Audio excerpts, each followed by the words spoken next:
Hi, welcome to Think Tech. We are raising public awareness about technology, energy, diversity, and globalism. This show is Center Stage. I'm your host, Donna Blanchard, proud managing director of Kumukuhua Theater, and we are coming to you live from Pioneer Plaza in the heart of downtown Honolulu, very near Kumukuhua Theater.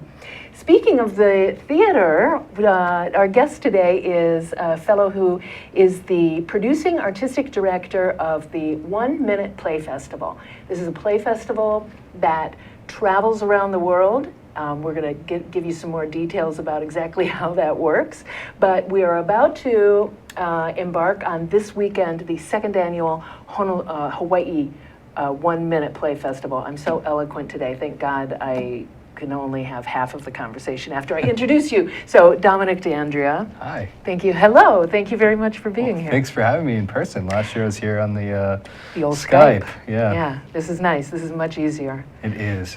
And thank you for being here in Hawaii to bring us the 1 Minute Play Festival. It's just the coolest thing. Oh man, I'm so happy to be here too. So it was one of the biggest pleasures I've ever had making this work. Really? Coming here last year, and I'm so happy to be back again. So awesome. So glad to be here. Now, that makes me want to ask a whole ton of questions, like what's so special about Hawaii? I know, coming from the Midwest, I initially thought this was just another state, and I know that I was very, very wrong. And there are all sorts of delights to be found here. Do you think the actual work itself, there's a great deal of difference? I do, and I think, well, the work is sort of a container for ideas and values that exist in a community. So the work is really just a structure. But I think what's so special about this place is I learned last year that Hawaii really is the crossroads of the world. And there's a little bit of everything here and everybody here. And it exists in a way that is so unique that even though we're technically still in the United States, it really feels like we're somewhere else in the world. You know, I had to fly about a third of the way around the world to get here, technically. So yeah. It's very far from home. New York, you're coming to us from absolutely. New York. And do you find that it's different in, I know we have, our cultural differences are, I think the largest difference among us is that there's no cultural majority here. Yeah, I think that's a huge factor because a lot of the festivals that I do in cities, we have about 25 partnerships around the country. And a lot of the festivals, especially East Coast festivals and certain Midwest cities that are really big like Chicago, there is a very binary thing about the culture where it's very black or white, right? And here, diversity looks like everything, and it's embedded in every value, and it's embedded in every cultural practice here, and it's not binary in that same way. At all. And I think because of that, it brings some unique perspectives to what culture looks like and what identity looks like and what being an American looks like. And all of the ways that we identify. So it's been really cool to see that in practice and kind of unpack some of the meaning. So. And we have a host culture here. Yeah. Have you done any of these? And we'll get into the detail of what the 1 Minute Play Festival actually is, but I have to ask, have you done any work with in Native American areas? Yes. I just got back from Alaska last month, actually, and a big part of our festival there was supporting a Native Voices project. Oh, cool. And I would say, not a majority, but I would say a good half of our participants were identified as Native in some way from, one of the major nations up there. And awesome. A lot of the work that was offered was in Native languages and Native tongues, and there's a big push in that culture to kind of reclaim some of that language, since one of the things that they lost in the last couple hundred years was that language and the ability to use it, and now there's this big push to sort of reclaim it and relearn it, reteach it, and it was showing up in the plays, and not only with the language itself, but just about the value of how we speak and how we exist, and these topics about what it means to exist as a Native in an American society. So that's something we saw there a lot, and something we've been seeing in the last couple of years in other cities that we have Native populations too, like Minneapolis, which has a huge Native center. Yeah. Okay, awesome, good. So let's get into the basics of what is it? What's your elevator speech? Let's do it. How many floors do we need? Just a couple, we'll keep it short. Okay. So 1 Minute Play Festival is, we call a social barometer project, We invite playwrights who are living and working in the different communities or the different cities that we're engaged with into our playmaking process, which is about sort of building up to a minute. And we ask them to consider the world around them, consider their communities and all the ways they engage and sort of move through life, and only write moments that could happen here and now. And so we're prompting them to be topical, or prompting them to be local, we're prompting them to sort of be rapid response. And when they submit the moments to us, we are looking for the themes and ideas and styles and trends and contradictions and the big conversations that sort of bubble up to the surface in the zeitgeist. We try to encapsulate those things and reflect them back. So it's our way of sort of performing a community mind map, or like a core sample, like sticking something in the earth and looking at a cross-section of the dirt, or sort of looking at a composite of the city through these 60 heartbeats of storytelling. And hopefully, if we're engaging in the bigger picture, and oftentimes we get, what are 1 minute plays? It's a Twitter thing, or it's a attention span thing, and it's really not. We're actually asking people to really consider the broader conversations in the bigger picture. And I think it's pretty rigorous to sort of look at the larger implications and kind of stay with it. So I think when you look at the sum total of the parts, it's closer to epic theater than it is to short form theater in a way. Yeah, you know what? I would agree, that because there's so much information packed in every one of those minutes. Right. And it's amazing. Well, I'll say a little teaser. In a little while, we're going to be talking with one of the playwrights and then also one of the directors. And I'm one of the actors, so you've got a little slice of... I love that. Yeah, all of that going on here. I can tell you that as an actor, to get those, when you finally, get your scripts, and I wait until the directors hand them out, because you copied me on everything because of Kumakuhu. So. Co-producers, Kumakuhu Theater and Honolulu Theater for Youth. I wait, and then you lay them out and you look at them, and it's amazing how much is in there. If there is anything that me as not a millennial by a few generations, I look at it and think, man, there's so much to wrap your head around in such a short amount of time. 8 minutes. It's all going to happen in 8 minutes, and there's 8 really distinct stories that are all tied together. You also do a very good job of knitting the stories together in their clumps that really form units. Yeah.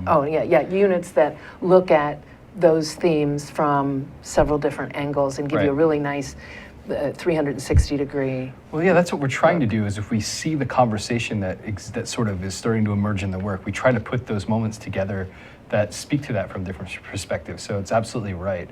And we think of a 1 minute play sort of individually as a window. So it's a small frame. And when you are succeeding at the 1 minute play form, it's suggesting a world that's much wider than the tiny frame. So we think of it as like looking through the window to the bigger picture. And when you have 60 moments that are sort of looking to the bigger picture, that really paints a very wide world. And it's the world that we hopefully are living in, or the world that we're responding to. And I think that can only be a reflection of the local culture. Absolutely. And I think that, when I came here to the island 4 years ago, I got a baptism, fast into the local culture because I'm managing Kumakuhu Theater. Right. But I know that there are people on this island who have lived here longer than I have who will benefit from this view because they're not getting it in their everyday, ordinary life. If you live in Waikiki and you work for an insurance company and you hang out with a bunch of people who look like you, which happens all the time, this is natural. Yeah. There's so much there's so much breadth of story from all of us in the Play Festival that I think is eye-opening. And what I love about theater, what I think is the responsibility of theater, is to inspire great conversations.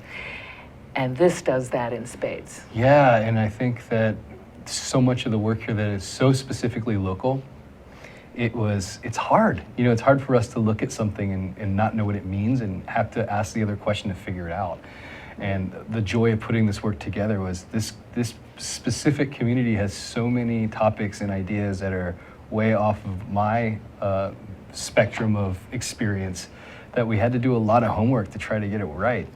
So it's an amazing learning opportunity for us to sort of dig into what's here and what's happening and why this is being said and the nature in which it's being said and why it's being presented in this way and what are the implications for that. And it's a big challenge, but it's ultimately pretty illuminating. Yeah. Because it doesn't look like anywhere else. No, Yeah. it doesn't. The Play Festival doesn't look like anything else either. No. Have you ever had any of these 1-minute plays that you've known about that have grown into, that was the spark of an idea that grew into a full-length play? Yeah, I think so, but I gotta be honest. The goal of a really good 1-minute play is a 1-minute play. So we don't think of them as seeds for larger works. We hope and we respect them and treat them as individual complete thoughts. Mm-hmm. So they're intended to just be what they are. But if a writer sort of expands on that on their own time, that's their business. It's happened quite a few times actually, but I think that ultimately when we're working with the seed image when we're making plays, if it seeds a larger idea that prompts the writer to keep thinking and keep talking and keep exploring, then that's a wonderful thing ultimately to serve as a spark for inspiration. Yeah. But in terms of the 1-minute play itself, we hope that the end goal of a really good 1-minute play is just that. Yeah. Mm-hmm. In 60 seconds, let's walk through the process, and I'll start it off with, somehow you became acquainted with Eric Johnson at Right. Honolulu Theater for Youth, and he got in touch with us at Kumukuhua Theater and started the conversation of let's sponsor this event here. And Right. then what? Well, we had to agree on dates. We had to agree on terms. I don't have many other partnerships, in fact, none that are active that have 3-way partnerships. So it's unique to have 2 partnering theaters. Usually we're just working with 1. Yeah. And that's, it's great, but it's also a little bit of a challenge to kind of work out all the details. And we have to work backwards. So it's targeting the dates on the calendar. It's working backwards to when we have to start our process for engaging artists. It's getting the sponsoring theaters or the partnering theaters like yourself and Eric to send me a list of writers, directors, community participants, anyone that needs to be involved or be engaged in the work, and send us their contacts. And then we have to craft the emails. Then we send the emails. So you're sending an email out to all of the playwrights saying, here's the criteria. whole This is thing. this crazy thing that Say we're yes, looking for. and then we're going to give you a writer's packet, and Boom. yeah, and then the director, same thing. Here's what you're going to do. Say yes, and we'll give you a bunch of plays on this date. And we basically do that, and we hunt people down who don't respond, and make sure we get a yes or an affirmative from everybody who we want to have. We don't do open submissions. That's a big part of the work, is that we do targeted asks, because that's a way to ensure that we get at the community that we need to see on stage. And it's also a way for us to be able to manage. We're working in open submissions. You can't control who submits. You don't know what you're going to get, and we sort of do word of mouth. So the artists recommend other artists, the theaters recommend other artists, Good. and somehow through that game of telephone, we're able to get this really interesting composite of the city. And I really feel strongly, whoever ends up playing with 1-Minute Play Festival really are the people that need to be there as artists. Oh, that's cool. And I don't feel like through this methodology we miss anybody. And if we do, there's an opportunity to come back and we engage them next time. So that's part of the growth factor. Yeah. And then we give the directors a group we call a clump of 7 to 9 1-minute plays by different writers. They cast a team of actors and they rehearse with the goal of making each play a minute, to make them clear and to choose the order, and also to invite the playwrights into that process. And they rehearse about 12 to 15 hours, about as much time as they dedicate to a full-out 1-act play. It takes about a solid hour plus to rehearse each moment fully, and then you have put-togethers and changes and all the stuff that happens. And then on a major tech day, everybody comes into this space, and I stand in front of them, and I put it all together, and then we run it and see what we got, and we give adjustments and polishing notes and things, and then that night, the community comes, the playwrights come, anybody who needs to see the work shows up, and we do the work, and then we dig into some conversations about it, and then we go to the bar and drink until we have to go home. So there you go. It's a big part of it too. This is a perfect time for a break. Yeah. Okay, we're going to take a break. We will be right back with playwright Jan McGrath, who's been part of the process here in Hawaii this is her 2nd year doing it. We'll see you in just a moment. Here's the deal. I'm Jay Fidel. I'm the host of Hawaii, the State of Clean Energy, which is the Energy Policy Forum's program on Wednesday. That's how we call Wednesday Energy Wednesday. We call it Energy Wednesday every Wednesday. Are you surprised? okay? And we try to get guys like Jim Alberts here from Hawaiian Electric who can tell us what's really going on in energy. We want to be informed. It's so important. It's the most important initiative in our state. Clean energy is major, okay? And that's why we cover it on this show. That's the deal. What do you think, Sharon? I think that's great. That's why we're here every Wednesday from 4 to 5, and we hope you all join us so we can hear people like Jim coming on our show and co-host Ray Starley from Hawaii Energy. Okay, Jim, you've been here today. You've seen this. You heard what she said. What do you think? I think it's a tremendous opportunity for people to come together and talk about the issues. Oftentimes, there isn't a good forum to bring these key issues out into the public, and this is a tremendous way to go about it. And the activity of this show is essential to keep talking about energy because, as you said, it's such an essential part of our lives that we need to pay attention to it and we need to think about the future. Okay, Ray, your turn. Well, this is a special time in the history of Hawaii where we're making some pretty radical changes in the way we use energy and generate energy.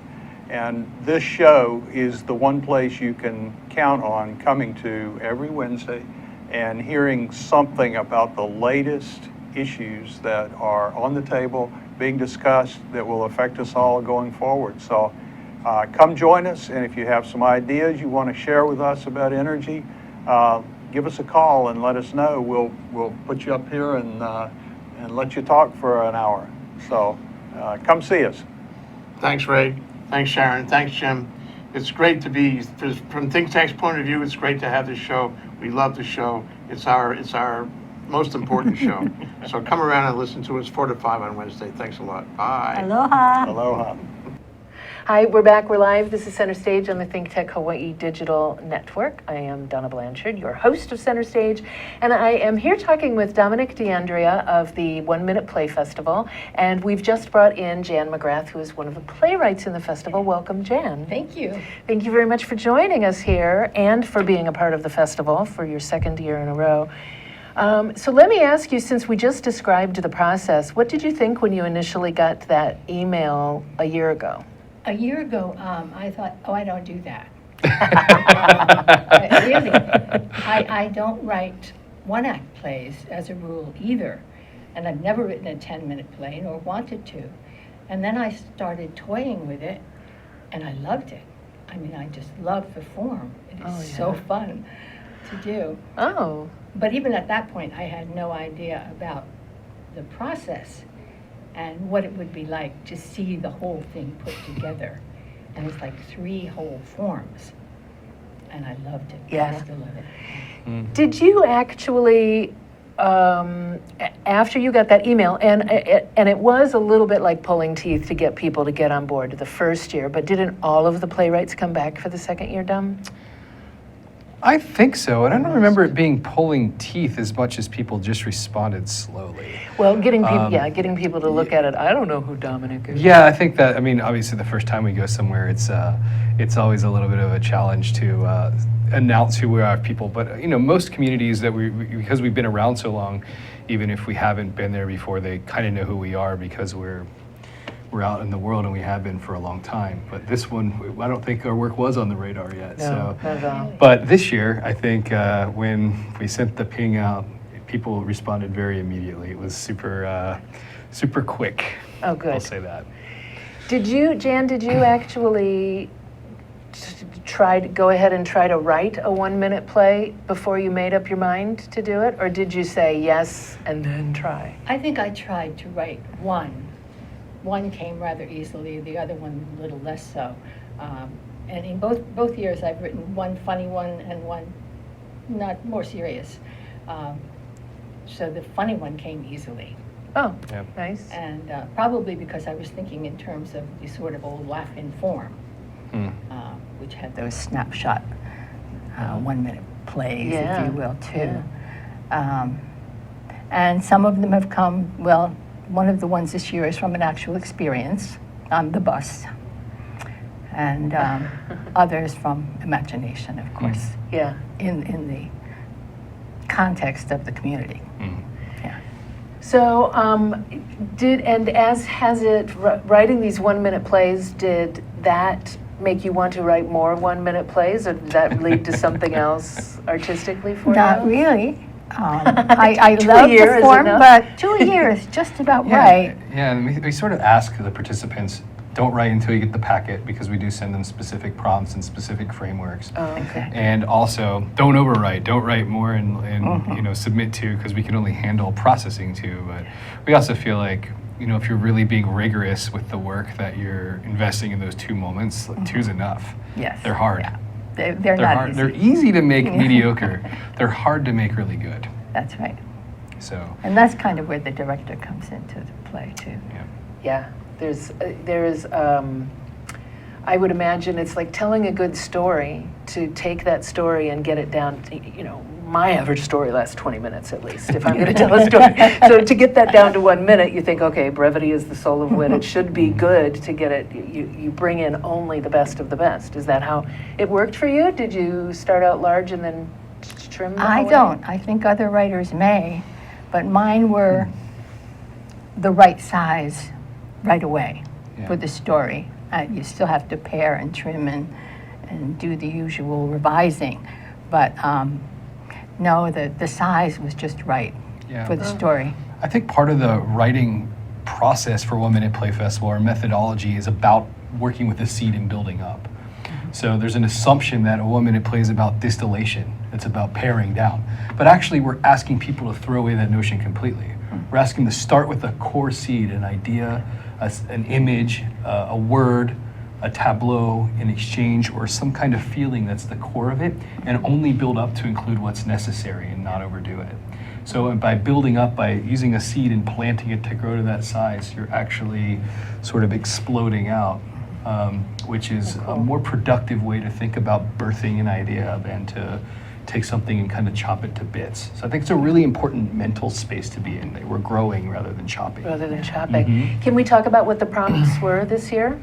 What did you give them? Oh my gosh. I said the standard stuff about consider the world around you, consider your community in all the ways you view and engage with your life moving through it. I asked them to a series of questions. What are our rituals? What does it look like to be an American? What does it look like to be a resident of Hawaii? What is the tension between those things and those values? I asked, where are we as a nation? What do our politics look like? What does oppression look like? What does justice look like? These are just some. I usually provide just a few questions, not necessarily to say you have to answer these questions, but just to start people thinking in the direction for what are some of these things I'm thinking about and responding to, and how might I articulate that on this space? But it was, a lot about tension and values and cultural experiences and ritual and things like that. Last year had a lot of those components too. Yeah, they were a little different. One of mine was inspired by the arrest of the people demonstrating on Mauna Kea. I had seen the exchange of breath before, but I'd never seen it in that context. And so I took it from that context and put it in the situation of the homelessness, which was then used as sort of a guide to that clump theme. Oh, yeah. And it was, it just was inspiring. There's an interesting conversation. I don't want to give too much away about the work because I like people to show up and see. Yeah. But I will say unequivocally that homelessness and economic disparity has been one of the most present topics I have ever seen in any 1 minute play festival. There is so much about these particular set of, I would say, topics. I don't want to call them problems because I don't want to make them value laden, but these topics of homelessness, these topics of our economic state here was so present in the work. It's an overwhelming presence in the body of work. It almost looks like we've given that theme to the writers when in fact they're offering it and it's just coming back in that massive wave. Yeah. And I've rarely had a festival that had a singular topic response like that before. Well, it's, we're in the middle of the ocean, Yeah. and so and it's a big issue. I hope you get lots of time to go out and explore the island, and you don't have to do a ton of exploring here to see that it is very prevalent in our society. Yeah.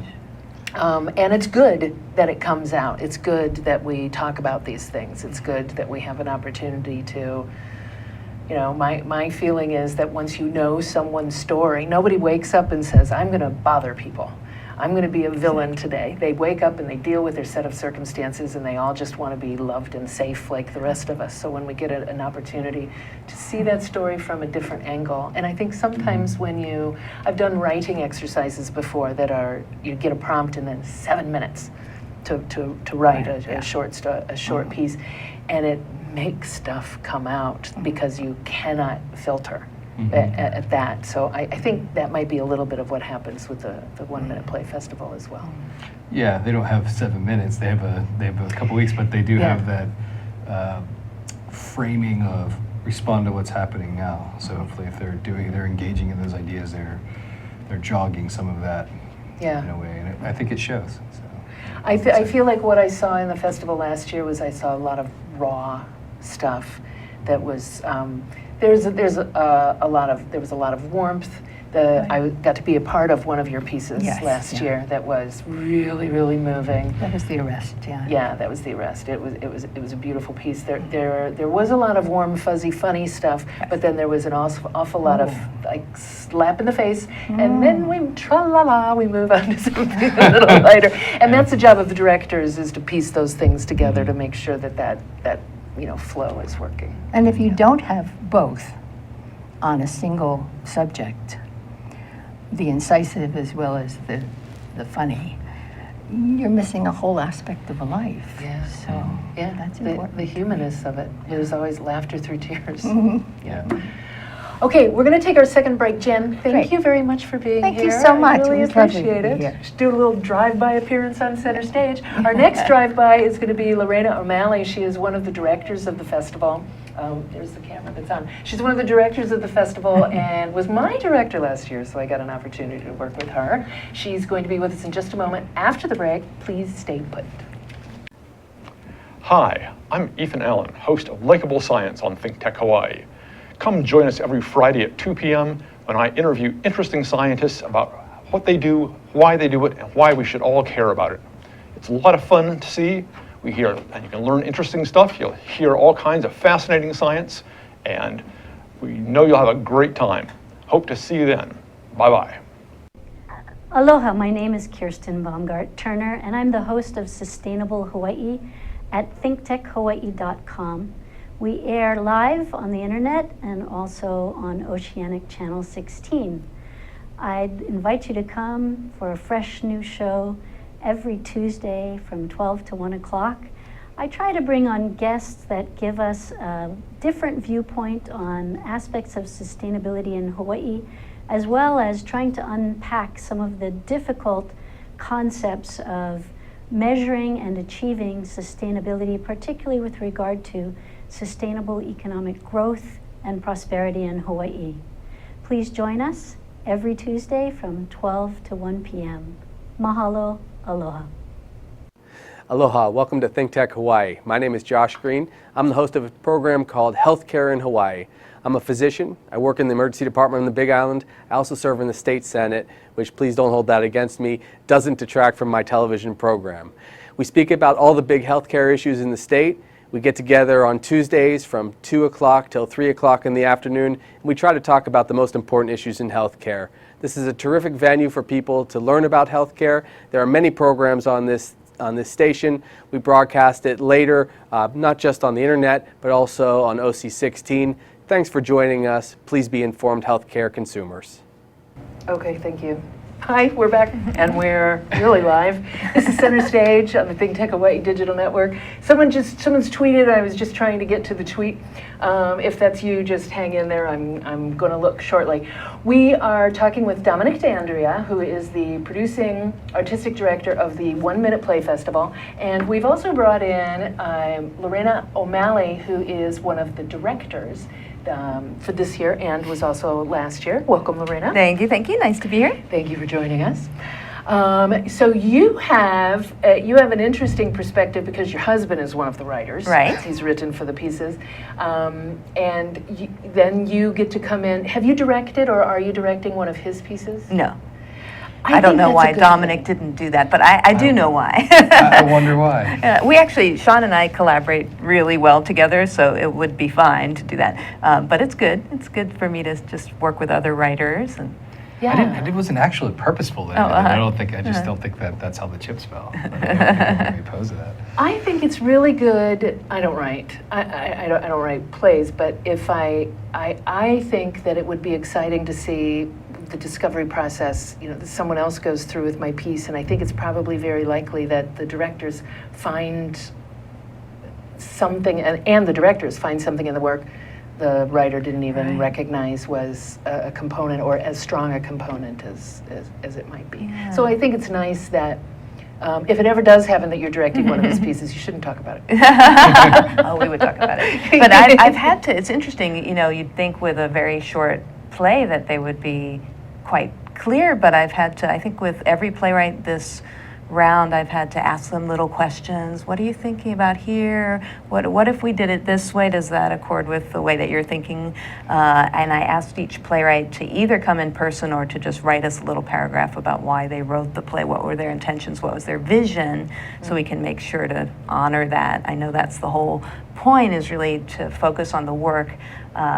It's nice for me because I haven't actually worked with new plays in my directing career. I've done, Really? the Tennessee Williams, or and so there's a little bit of my own tendency to assert my artistic vision, because many people have done a Tennessee Williams play, then you want to kind of make your mark. What are you saying about it? But with these, I'm really feeling it's all about the playwright's work. So what do I need to do to just make sure we're getting to what they want?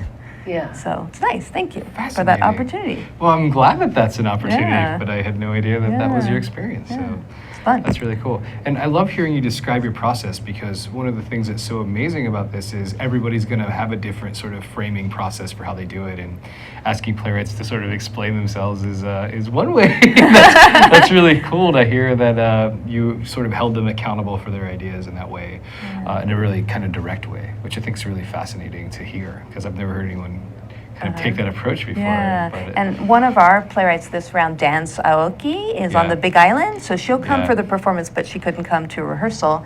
So she made a video for us of Oh, her cool. talking about the work, and she has one of the more moving things, I'm sure, in the whole festival, even though I haven't read anything else, but at least in our group of plays.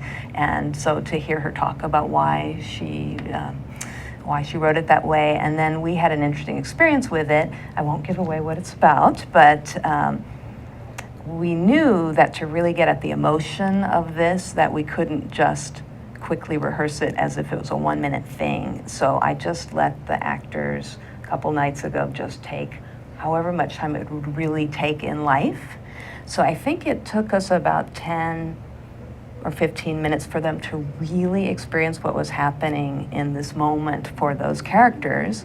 And it was really emotional and really deep. So I was sorry that Dan couldn't see it, because she'll never see it, that version. She'll see a minute version, but I told her about it, and I said, you have to know that underneath what you see in that minute is this full, rich experience. Well, that's that what the actors we went through. hope. Yeah, I mean, we hope that, as I was describing earlier, that they are a window into a bigger idea or a bigger experience. And the fact that you kind of opened that window in rehearsals and looked out a little bit before you kind of zipped it back up is fascinating. Yeah. We hope that when people explore, that there's actually that much content to hang an experience on. Right. So that's really And great. we had the converse happen, or a little bit of the opposite, where we have a very funny piece and kind of, a moment at the end where just like everybody goes, uh-oh.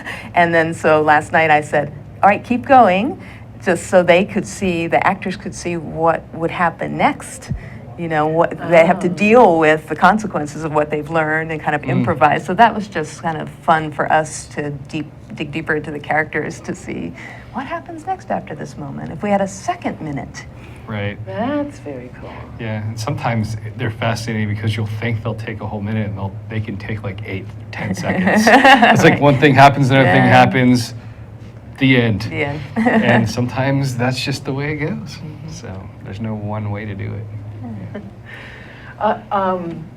Thank you for talking amongst yourselves for a moment. I checked the Twitter and they were just tweet. We don't have to worry about that. But I want to go back just a little bit with the process, Lorena. Last year, I seem to remember that the directors were encouraged to go ahead and choose their casts before they even got their scripts. Right. Is that correct? Yeah, sort of. I mean, it's and that's something we always say in every festival. It wasn't unique to here. Yeah. Because 9 times out of 10, I would say 95% of the time, maybe higher than that, any actor that you get will work for the plays. In this particular environment, there are language and cultural considerations and things that you might have to embed different types of actors in your group. So we say from the onset, please be diverse in your choices. If you are getting a range of ages, you're getting a range of types, you're getting a range of the type of people who live and exist here, and you're really creating a cross-section of that world in your casting practices, then normally the plays will work out. And if you need to add an actor, once you see it, you just do it accordingly. But most always, we work in a way where we try to make the actors work for the plays. Yeah. As opposed to just casting each one like outright and very painstakingly. Which is very, very cool. And, Yeah. it requires that everyone be nimble, that everyone be flexible. In the piece that I'm doing, you're either going to get me who is age appropriate or someone who is not age appropriate but Japanese. Right. So you're getting me. By the way, that's cool but too. that's good. That's part of. I think Right. that's part of the fun of it, and sometimes part of the reality of it. That what if I had married a Japanese man and adopted these traditions in my life? That could happen. That wasn't what was meant when it was originally Right. written. I'm positive, but it could have happened. Yeah, and also we ask the directors to challenge sort of assumptions too. So oftentimes there's a gender and it'll have like a binary male-female or man-woman. It'll say like character man, character woman, and we say, does it have to be? Does it have to be two people? Can it be two people of the same gender? Can you switch the genders? Like what assumptions are being made in the work?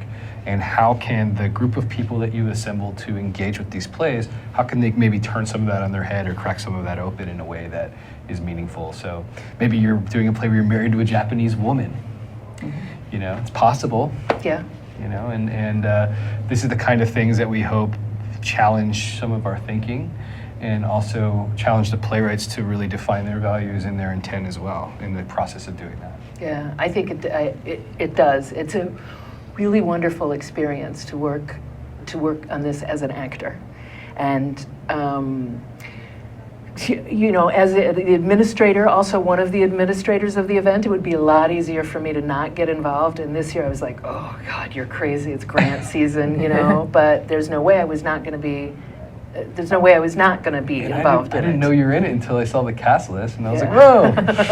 Yeah, it's so, because the process of it is really kind of magical. I got to work with Lorena last year, and you're working with people you haven't worked before.